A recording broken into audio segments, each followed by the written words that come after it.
का ढाल गिरता है। कैसे गिरता है? तो ये जब भी जाता है तो इस शेप में जाता है आपका, ये जाएगा तो ये इस शेप में जाएगा, तो ये यहाँ पे बोला जा रहा है तो बाएं से दाएं गिरता है। उत्पादन संभावना वक्र का ढाल बाएं से दाएं गिरता है। यहाँ पे ऑप्शन दिया हुआ है अंतरराष्ट्रीय मुद्रा कोष की स्थापना कब हुई थी? इंटरनेशनल मॉनेटरी फंड, ये IMF के बारे में बात कर रहा है। IMF की स्थापना कब हुई थी? तो ये 1944 के आसपास हुआ था, इसका स्थापना था, पूछा जा रहा है यहाँ पे, तो ऑप्शन नंबर ए हो जाएगा इसका। ठीक है, इसमें से फिर नेक्स्ट क्वेश्चन क्या दिया जा रहा है, इस क्वेश्चन को पढ़िए। निम्न में से किस परिस्थिति में मुद्रा की पूर्ति में कमी हो सकती है?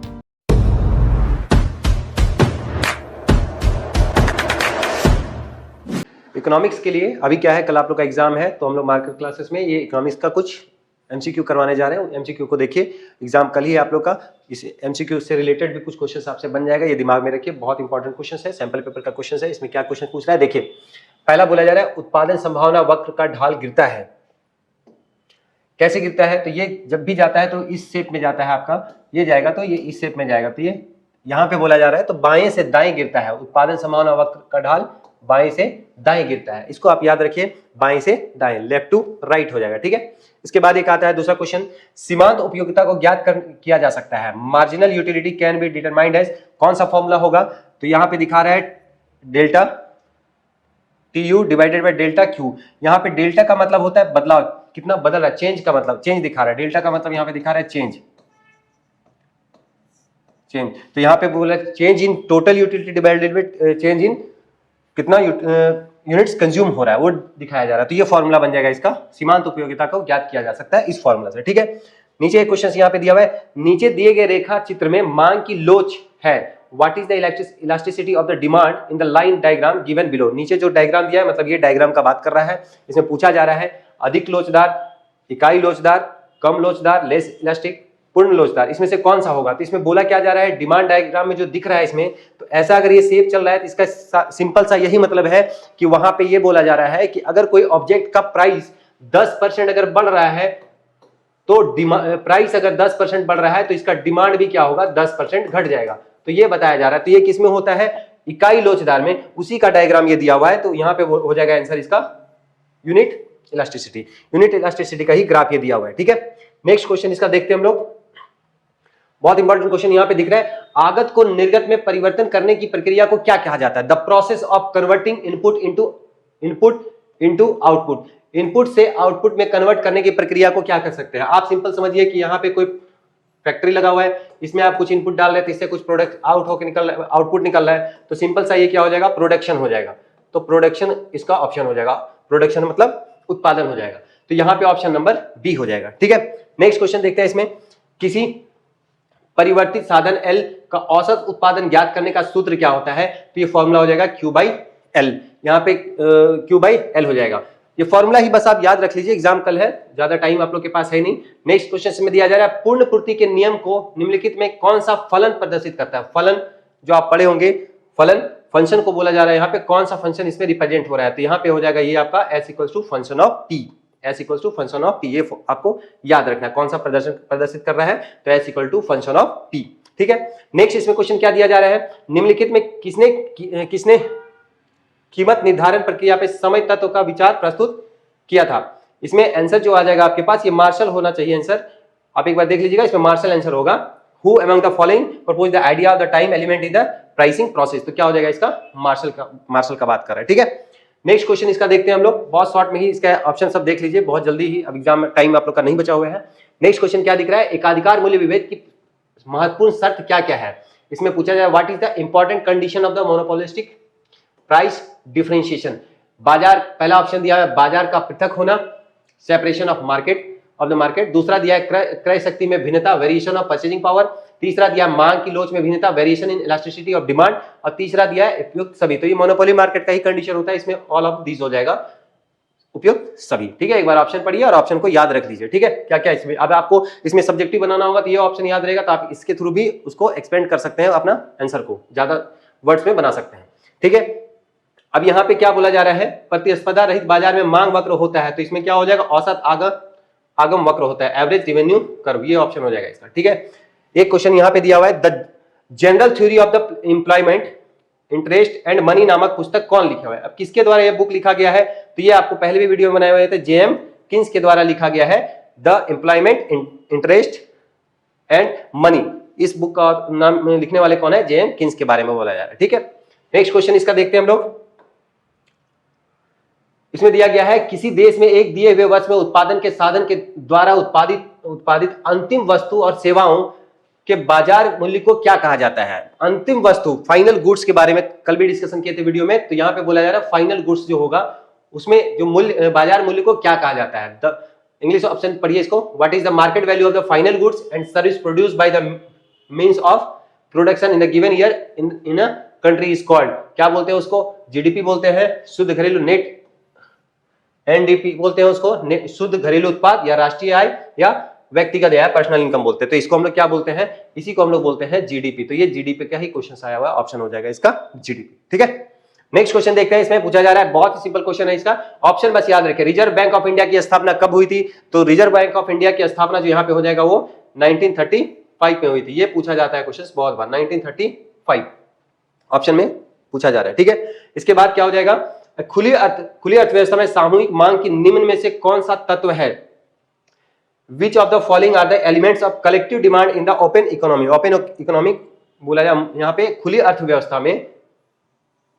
अर्थव्यवस्था में सामूहिक मांग के निम्न में से कौन से तत्व हैं? ऑप्शन क्या क्या दिया है? उपभोग, जिसको हम लोग कंजम्पशन बोलते हैं। दूसरा दिया हुआ है इसमें निवेश, इन्वेस्टमेंट। तीसरा ऑप्शन दिया हुआ है सरकारी व्यय, शुद्ध निर्यात, government expenditure and net exports. और उसके बाद बोला जा रहा है उपरोक्त सभी। तो इसमें क्या हो जाएगा? उपभोग भी होता है, निवेश भी होता है, और सरकारी एंड शुद्ध निर्यात भी, गवर्नमेंट एक्सपेंडिचर, नेट एक्सपोर्ट। तो ये ऑल ऑफ दीज हो जाना चाहिए इसका आंसर। तो ऑल ऑफ दीज हो जाएगा। खुली अवस्था का कंडीशन क्या क्या है उसको आप अच्छे से समझिएगा। ठीक है, नेक्स्ट क्वेश्चन देखते हैं। इसमें बहुत जल्दी में हम लोग इस क्वेश्चन को करेंगे, ज्यादा टाइम नहीं लगाना इसमें। इसमें क्या बोला है? निम्नलिखित में से वास्तविक निवेश कौन है? इसमें से पूछा जा रहा है which of the following is a real investment. Real investment के बारे में पूछ रहा है, कौन सा रियल इन्वेस्टमेंट है? रियल इन्वेस्टमेंट में क्या होगा? शेयर खरीदना। तो शेयर खरीदना एक इन्वेस्टमेंट हो सकता है, लेकिन रियल इन्वेस्टमेंट इसको नहीं माना जा सकता है। पुरानी फैक्ट्री खरीदना ये भी नहीं हो सकता है, तो ये भी ऑप्शन नहीं होगा, ये भी नहीं होगा।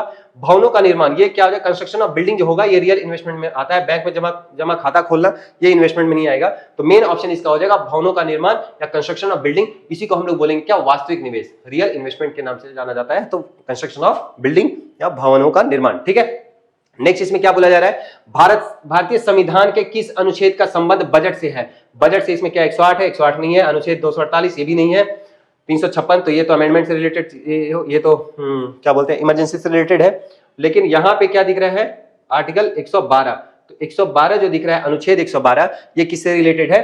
तो ये भारतीय संविधान के अनुच्छेद संबंध बजट से रिलेटेड। तो बजट से क्या क्या जो प्रोविजंस होगा वो किस में आर्टिकल में होगा? किस आर्टिकल में होगा? 112 में। इसको आप नोट कर लीजिएगा, ये आपको याद करने वाला ही क्वेश्चन है, इसको याद कर लीजिए ताकि कल एग्जाम में ये मिले तो आप आसानी से इसको टिक कर पाए। ठीक है, इसके बाद क्या बोला जाए? दीर्घ काल में, ठीक है, लॉन्ग टर्म्स में इन पूर्ण प्रतियोगिक फर्म में उत्पादन बंद कर देगा यदि P greater than marginal cost यहाँ पे दिया हुआ है, P greater than average cost दिया हुआ है, और P बराबर एवरेज कॉस्ट दिया हुआ है, और यहाँ पे एक और दिया option P less than average cost. तो यहाँ पे P ये वाला ऑप्शन हो जाएगा, P average cost, P less than average cost. तो ये डी ऑप्शन हो जाएगा। क्या होगा क्वेश्चन में? In long terms in a firm in a perfect competition will be stop the production. वो क्या हो जाएगा? Price less than average cost. ठीक है, नेक्स्ट क्वेश्चन देखते हैं इसका। नेक्स्ट क्वेश्चन दिया जाए, प्रत्यक्ष कर के अंतर्गत निम्न में से किसे शामिल किया जाता है? किसे शामिल किया जाता है वो तो पहले भी बता चुके हैं, लेकिन यहाँ पे एक चीज देखिए, इसमें क्या बोला जा रहा है? बिक्री कर, सेल्स टैक्स है, ये प्रत्यक्ष कर नहीं है। सेल्स टैक्स हम लोग का एक तरह से वैट होता है जो स्टेट गवर्नमेंट भी लगाता है, तो वैट हो गया, तो ये नहीं हो जाएगा। ठीक है, वैल्यू एडेड टैक्स जिसको हम लोग बोलते हैं वो नहीं होगा। यहाँ पे बिक्री कर के बारे में भी दिया हुआ है, ये भी होगा। आयकर होगा तो ये प्रत्यक्ष टैक्स है, क्योंकि डायरेक्ट सरकार आपके अकाउंट से ही ये लेती है। इनकम टैक्स रिटर्न होने के फाइल होने के बाद ये आयकर टैक्स जो है, इनकम टैक्स है, वो गवर्नमेंट सीधे आपसे ले लेती है। तो ये क्या होता है? क्या हो जाएगा? ये प्रत्यक्ष कर के रूप में हो जाएगा, जिसको हम लोग डायरेक्ट टैक्स में बोलते हैं। उपहार कर में ये छोटा मोटा अमाउंट अगर कोई गिफ्ट में दिया हुआ है तो वो इसमें नहीं आएगा, उसको डायरेक्ट टैक्स में नहीं काउंट करेंगे। लेकिन कोई अमाउंट बहुत बड़ा दिया हुआ है, बहुत बड़ा अमाउंट का कोई गिफ्ट होगा तो इसको हम लोग टैक्स में काउंट करेंगे। तो यहाँ के ऑप्शन के अकॉर्डिंग क्या होगा? ए एंड बी बोथ हो जाएगा। यहाँ पे दोनों ऑप्शन सही हो जाएगा। उपहार कर को भी हम लोग प्रत्यक्ष कर में देखेंगे, और आयकर को भी इनकम टैक्स को भी हम लोग डायरेक्ट टैक्स या प्रत्यक्ष कर में देखेंगे। ठीक है, नेक्स्ट क्वेश्चन इसमें देखा जाता है, यहाँ पे ऑप्शन दिया हुआ है अंतरराष्ट्रीय मुद्रा कोष की स्थापना कब हुई थी? इंटरनेशनल मॉनेटरी फंड, ये IMF के बारे में बात कर रहा है। IMF की स्थापना कब हुई थी? तो ये 1944 के आसपास हुआ था। इसका स्थापना का पूछा जा रहा है यहाँ पे, तो ऑप्शन नंबर ए हो जाएगा इसका। ठीक है। इसमें से फिर नेक्स्ट क्वेश्चन क्या दिया जा रहा है, इस क्वेश्चन को पढ़िए। निम्न में से किस परिस्थिति में मुद्रा की पूर्ति में कमी हो सकती है? निम्न में से किस परिस्थिति में मुद्रा की पूर्ति में कमी हो सकती है? मुद्रा की पूर्ति में कमी क्या हो सकता है? सबसे पहले यह समझिए, जब बैंक किसी को लोन देने लायक होगा तो इसका मतलब है कि बैंक के पास पैसा है लोन देने के लिए। इसका मतलब उसके पास पैसा होगा तभी वो लोन ज्यादा से ज्यादा डिस्ट्रीब्यूट कर सकता है जो लोन लेने के लिए आया हुआ है। मतलब ऋण लेने वाले लोग ज्यादा तभी आ सकते हैं बैंक में जब बैंक दे रहा होगा पैसा। बैंक के पास पैसा कब होगा? जब आरबीआई का कुछ कंडीशन है जो थोड़ा लिबरल होगा, मतलब थोड़ा टाइट नहीं होगा। इसलिए यहाँ पे क्या ऑप्शन है, ऑप्शन के थ्रू आप समझिए इस क्वेश्चन को। इसमें बोला जा रहा है बैंक दर में कमी। अगर बैंक दर तो आरबीआई लगाती है, तो बैंक दर अगर कम हो गया तो इसमें क्या हो जाएगा? बैंक दर अगर कम हो जाता है तो मुद्रा जो है, बैंक जो है उनको लोन ज्यादा मिलेगा आरबीआई से पैसा ज्यादा मिलने लगेगा, बचत ज्यादा होगा बैंक के पास। तो ये पैसा ज्यादा अगर हो जाएगा तो बैंक के पास पैसा ज्यादा होगा तो बैंक मार्केट में पैसा ज्यादा लगाएगी, लोन देने वालों को तुरंत लोन मिलेगा और ज्यादा से ज्यादा लोन पब्लिक को मिलने लगेगा। जिसको लोन का जरूरत होगा कंस्ट्रक्शन के लिए, कुछ बनाने के लिए, तो ये क्या होगा? ज्यादा से ज्यादा लोन मिल सकता है। तो ये बैंक दर में कमी, तो ये ऑप्शन नहीं हो सकता है, क्योंकि यहां पे बोला है पूर्ति की कमी हो सकती है, पूर्ति में कमी हो सकती है। Decrease in the supply of money, तो सप्लाई ऑफ मनी में ये नहीं हो सकता है। दूसरा यहां पे दिया हुआ है नगद आरक्षी अनुपात में वृद्धि करने पे, ये एक ऑप्शन दिया हुआ है कि यहां पे बोला जा रहा है कि CRR जो बोला है, cash reserve ratio, CRR cash reserve ratio, ये अगर बोला जा रहा है कि इसमें अगर वृद्धि कर दिया जाए तो इसका मतलब ही हो रहा है कि बैंक के पास ज्यादा से ज्यादा पैसा रिजर्व रखना पड़ेगा, मतलब वो पैसा बांट नहीं सकते हैं। तो अगर वो पैसा बांटा नहीं जा सकता है तो वो पैसा व्यवसायिक बैंक के पास पैसा ज्यादा रहेगा नहीं लोन बांटने के लिए। एग्जाम्पल के लिए अगर आप समझिए कि मान लीजिए 100 रुपया है और 100 रुपया में ये CRR के रूप में बोल दिया गया है कि आपको रखना है यहाँ पे 6 रुपया के आसपास रखना है, तो बैंक के पास अभी अगर ये 100 रुपया था तो अब इसको लोन बांटने के लिए कितना हो गया? 94 हो गया। अब इसी को आप बढ़ा दीजिए, इसको 6 की जगह पे 8 कर दिए, तो इतना रिजर्व रखना है। तो अब बैंक के पास लोन देने के लिए कितना पैसा बचा हुआ है? तो 94 से हो जाएगा 92। तो बैंक के पास जितना कम अमाउंट होगा उतना ही लोन कम दिया जा सकता है, उतना ही वो कम लोन बांट सकती है, मतलब पैसा बैंक के पास कम हो सकता है। तो इसमें बोला जाता है किस परिस्थिति में मुद्रा की पूर्ति में कमी हो सकती है, तो ये क्या हो जाएगा? ऑप्शन इसमें होना चाहिए, इसके वृद्धि में मुद्रा सप्लाई में कमी हो सकती है, सप्लाई इन मनी डिक्रीज हो जाएगा। तो ये ऑप्शन होना चाहिए, बाकी ये नहीं होगा ऑप्शन। इनमें से कोई ऑल ऑफ दिस सब नहीं हो सकता है, क्योंकि इसमें पहला ही ऑप्शन जो है वो गलत दिया हुआ है, तो ये ऑप्शन नहीं हो सकता। तो होगा नगद आरक्षी अनुपात, जिसको हम लोग बोलते हैं increase in cash reserve ratio. वो जितना बढ़ेगा बैंक के पास अमाउंट कम हो जाएगा। ठीक है, नेक्स्ट क्वेश्चन देखते हैं। इसमें ये सबसे आसान क्वेश्चन है। भारत में वित्तीय वर्ष की कालावधि के बारे में पूछा था। भारत में वित्तीय वर्ष की कालावधि क्या हो सकती है? तो इसमें क्या हो जाएगा आपके पास? 1 अप्रैल से लेके 31 मार्च तक होता है, तो ये हो जाएगा 1 अप्रैल से लेके 31 मार्च। ठीक है, यहां पे क्वेश्चंस और भी देखते हैं हम लोग। यहां पे दिखा जा रहा है क्या हो रहा है, इस जगह पे बोला पूंजीवादी अर्थव्यवस्था के संबंध में निम्नलिखित में कौन सा कथन सही है? इसमें which of the following statement about capitalist economy, कौन सा पूंजीवादी अर्थव्यवस्था में ऑप्शन सही हो सकता है? उसमें बोला है उत्पादन के साधनों पर निजी स्वामित्व। अगर वो पूंजीवादी अर्थव्यवस्था होगा तो उसमें जितना भी पैसा लगाया जाएगा वो किसी पब्लिक के द्वारा लगाया गया होगा, किसी बिजनेसमैन के द्वारा लगाया गया होगा, तो उस पे जो जितना भी प्रोडक्शन पे होगा उसका राइट तो उसी आदमी के पास होगा, मतलब एक आदमी के पास होगा। तो इसमें ये ऑप्शन हो सकता है ownership the factor of the production. दूसरा, उत्पादन का उद्देश्य जन कल्याण। पूंजीवादी अर्थव्यवस्था में जन कल्याण मतलब वेलफेयर के लिए काम नहीं किया जाता। वेलफेयर के लिए काम तभी होगा जब मिक्स इकोनॉमी होगा या सोशलिस्ट इकोनॉमी होगा, समाजवादी अर्थव्यवस्था होगा या फिर मिश्रित अर्थव्यवस्था होगा, उसमें क्या होगा? ये काम होगा उत्पादन का उद्देश्य जन कल्याण से भी रिलेटेड। जन कल्याण मतलब जैसे गवर्नमेंट कोई पैसा फ्री में जैसे किसी को दे रही है, पब्लिक जनता को फ्री में दे रही है, तो कब जन कल्याण में? तभी होगा जब अर्थव्यवस्था पे नियंत्रण सरकार का होगा, तभी तो सरकार पैसा बांट सकती है। तो इसमें ये ऑप्शन नहीं होगा, उत्पादन का उद्देश्य जन कल्याण नहीं हो सकता, ये गलत है। सरकार का पूर्ण हस्तक्षेप नहीं हो सकता है, क्योंकि ये पूंजीवादी कोई बिजनेसमैन पैसा लगाया उससे रिलेटेड अर्थव्यवस्था का बात कर रहा है, पूरा पैसा सरकार का नहीं, हस्तक्षेप इसमें हो ही नहीं सकता है। तो ये पूर्ण हस्तक्षेप नहीं हो सकता। हस्तक्षेप किया जा सकता है लेकिन पूर्ण हस्तक्षेप के बारे में नहीं हो सकता है। दूसरा बोला है श्रमिकों की सेवा का क्रय विक्रय संभव नहीं, ये भी गलत ऑप्शन है। एक ही ऑप्शन इसमें हो सकता है, उत्पादन के साधनों पर निजी स्वामित्व होगा, उसका मालिकाना हक जो होगा वो किसके पास होगा? जो बिजनेस कर रहा होगा, जिसके हाथ में ये पूंजीवादी अर्थव्यवस्था का संबंध होगा, उसी के हाथ में होगा उत्पादन के साधनों पर निजी स्वामित्व। ठीक है, नेक्स्ट क्वेश्चन इसमें दिया जा रहा है, मान लिया जाए देश में 2 लाख व्यक्ति रोजगार में संलग्न हैं, 10,000 व्यक्ति कार्य करने को इच्छुक हैं, लेकिन उन्हें काम नहीं मिल पा रहा है, तो देश में बेरोजगारी की दर क्या होगी? इसमें अनएम्प्लॉयमेंट रेट पूछा जा रहा है, बेरोजगारी दर क्या होगी। तो सबसे पहले इसमें आप देखिए कि इसमें कितने लोग काम करना चाहते हैं, काम करने वाले कितने लोग हैं। इसमें हमको लगता है ये 10,000 के आसपास है, और इसमें टोटल जो होगा वो कितना हो जाएगा, 10,000 यहां पे है और यहां पे हो जाएगा 2,10,000, तो नीचे आ जाएगा आपके पास 2,10,000 आ जाएगा। ये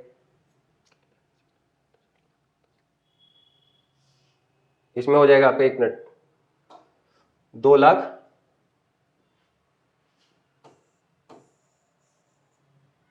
क्या हो गया भाई,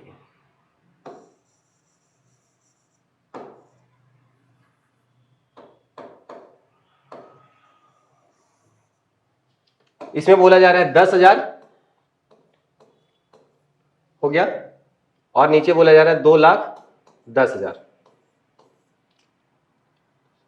2,10,000। इसमें क्या टोटल वाला हो जाएगा, और नीचे यहाँ पे 100 से मल्टीप्लाई कर देंगे तो अप्रोक्स ये कुछ पॉइंट में आएगा, 4 पॉइंट के आसपास कुछ आएगा। तो ये ऑप्शन सीधा आपका हो जाएगा 5% के आसपास अप्रोक्स होना चाहिए, टोटल के बाद बोला जाएगा। ठीक है, नेक्स्ट इसमें क्वेश्चन देखते हैं हम लोग। अच्छा, नेक्स्ट क्वेश्चन इसका क्या हो जाएगा,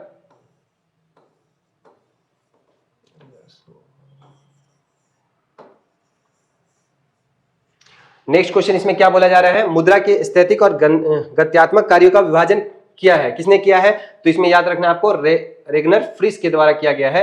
who divided the static and dynamic function of the money, dynamic function of money किसने किया है मुद्रा का, तो ये बोला जा मनी का, तो रेगनर और फ्रिस के द्वारा ये किया गया है। ये ऑप्शन आपको याद रखना है। ठीक है, नेक्स्ट क्वेश्चन देखते हैं।